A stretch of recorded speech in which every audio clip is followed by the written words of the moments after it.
大家好，琴日呢，我哋就睇咗楊國石、莊北海嘅騎龍地啊。在五福田真之蓮嗰度啊，有個樓梯啊，叫做真之蓮啊。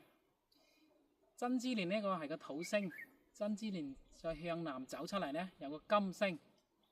呢度同樣呢係有一個樓梯地，好多人係採茅坪。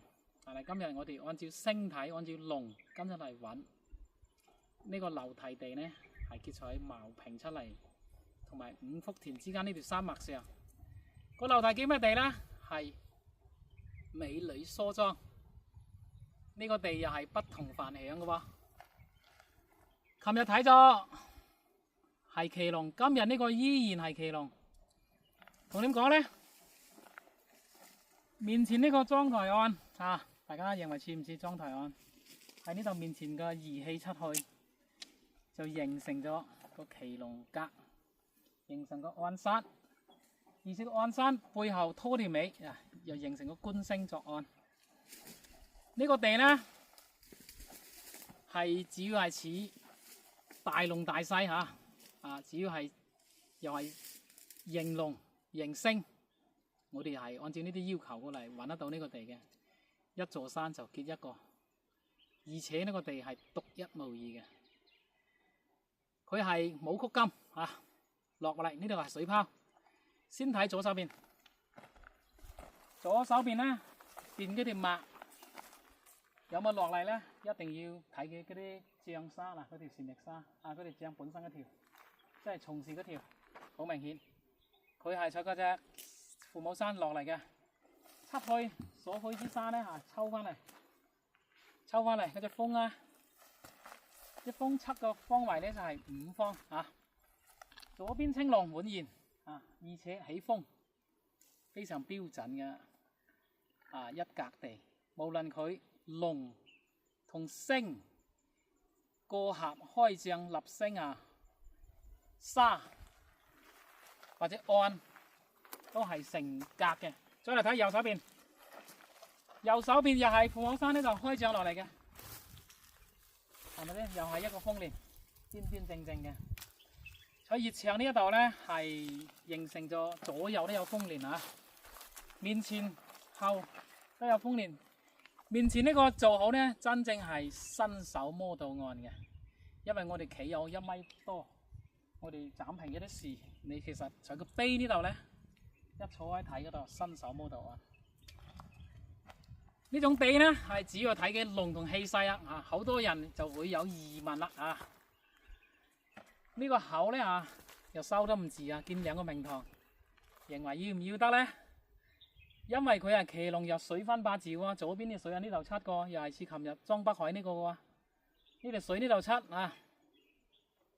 然後呢邊空溜溜嘅，出邊仲見到大海添，但係嗰啲出邊落成嗰啲沙有個勢入翻嚟嘅，呢個位置唔好睇。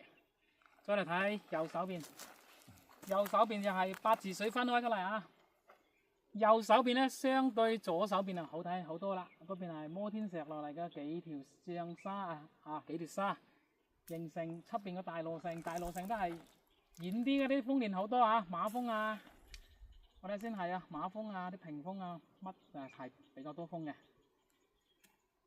出邊一浪一浪嘅雖然天氣原因一樣，應該都見得到大家呢啲地呢，同琴日分析莊北海呢個係一樣嘅，佢騎龍水分8字，面前個岸山會面呢個基本，只不過嗰個係平嘅，呢個係圓嘅，呢個係莊台岸。呢兩個地呢，有異曲同工之妙，大家可以對比欣賞。但係呢種地呢，着重龍同勢佢唔會睇啲係一沙一水嗰啲冇包得係好周密嗰種地。有啲人就認為咁空溜溜呢，會唔會虧房呢？當然呢個地方指4房嘅位置呢，肯定會有少少人丁嘅問題噶。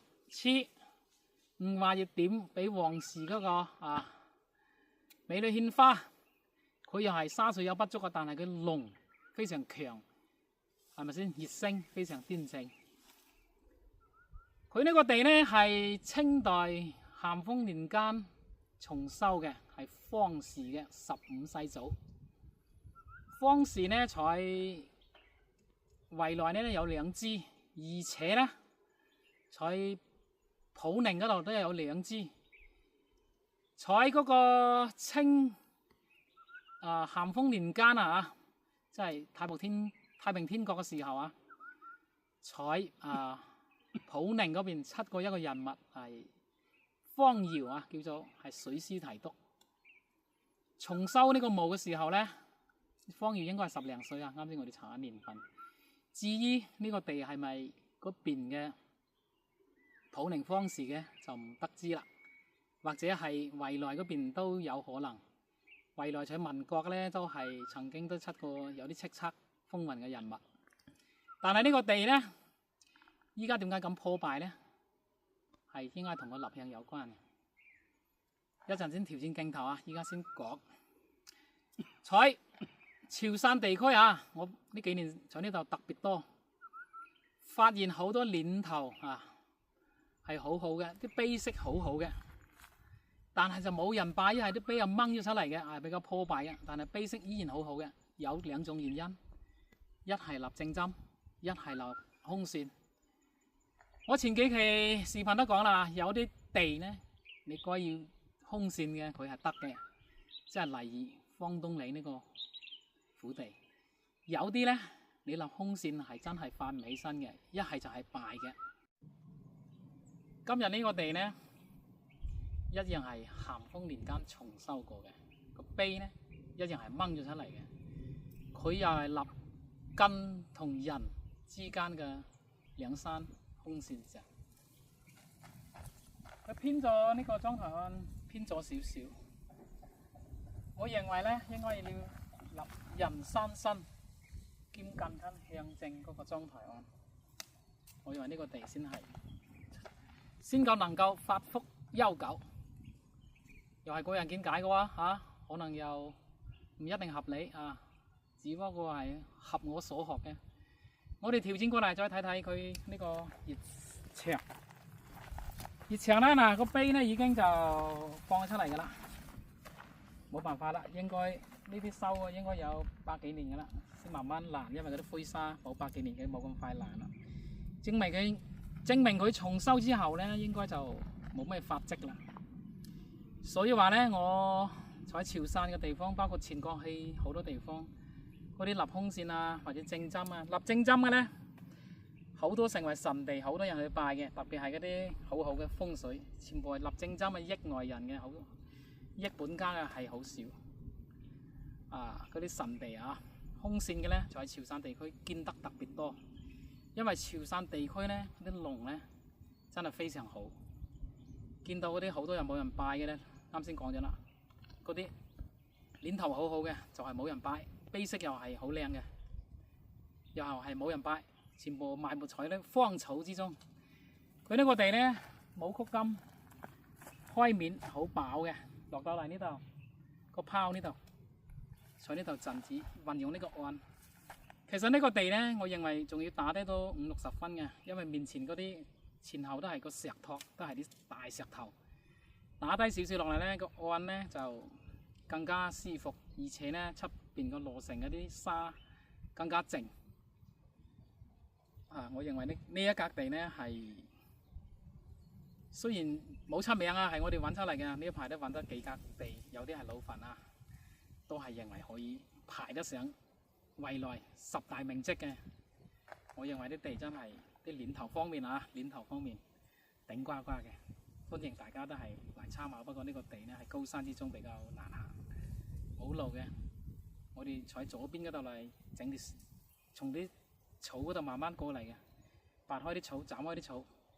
佢嚟拜山呢，應該喺山腳下上嚟，山腳下上嚟應該係就好高，所以話呢個呢睇視頻就得啦。可能你想要實地考察呢，真係比較辛苦呢個地。